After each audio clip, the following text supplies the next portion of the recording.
Masih di seri laporan arus kas, kali ini kita lihat bagaimanakah losses dan special problems itu dihandle di laporan arus kas. Yang pertama kita bahas adalah terkait dengan adjustment ke net income, non-cash revenues dan expenses, maka ini harus disesuaikan ke net income. Adanya depresiasi dan amortisasi itu adalah salah satunya. Jadi depresiasi itu digunakan untuk property plant and equipment, sedangkan amortisasi itu biasanya digunakan untuk intangible asset. Bisa juga amortisasi untuk diskon dan premium dari obligasi. Depresiasi dan amortisasi ini harus ditambahkan ke net income.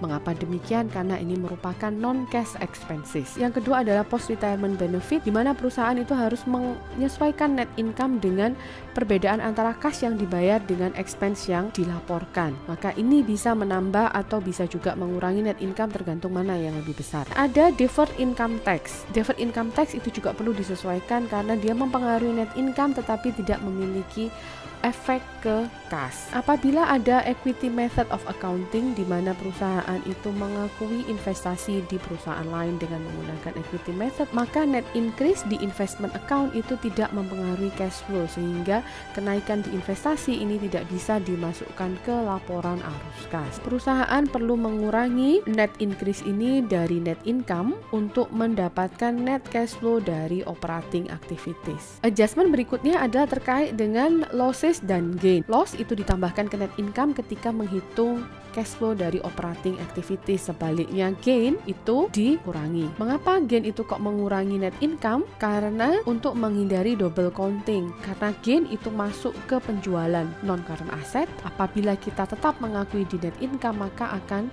ada 2 kali perhitungan gain. Adjustment berikutnya terkait dengan share based compensation kepada employee, bahwa kas itu tidak terpengaruh dengan adanya expense terkait dengan share based compensation. Dengan demikian maka net income-nya itu harus ditambahkan sejumlah compensation expense dari share option. Adjustment berikutnya adalah terkait dengan perubahan di working capital yang dia mengakibatkan perubahan di kas tetapi tidak mempengaruhi net income. Contohnya adalah pembelian short term non-trading equity securities. Contoh lainnya adalah penerbitan non-trade notes payable secara tunai. Kedua transaksi ini hanya berpengaruh di neraca, tidak berpengaruh di laporan laba rugi. Ada juga cash dividend payable. Cash dividend payable ini merupakan cash dividend yang belum dibayarkan, maka ini tidak ada dampaknya ke dalam net income.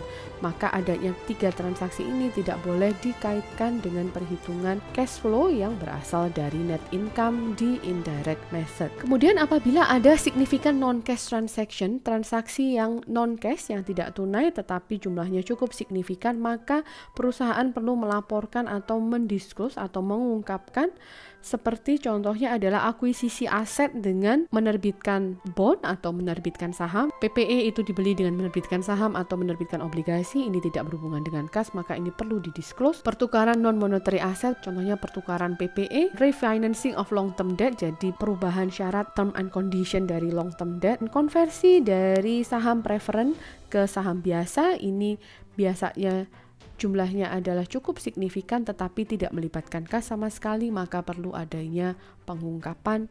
Kemudian adanya issuance of equity securities untuk retired debt, jadi adanya utang yang dibayar dengan menerbitkan saham, maka hal ini akan mengakibatkan perubahan di equity dan juga perubahan di liability, tetapi perubahan ini tidak boleh dimasukkan ke laporan arus kas karena tidak berkaitan dengan kas. Sampai sini dulu kita bahas terkait dengan losses dan juga penyesuaian-penyesuaian yang perlu dilakukan dan yang perlu diperhatikan dalam menyusun laporan arus kas. Di video berikutnya kita bahas tentang allowance for doubtful debt dan bagaimanakah perlakuannya terhadap laporan arus kas.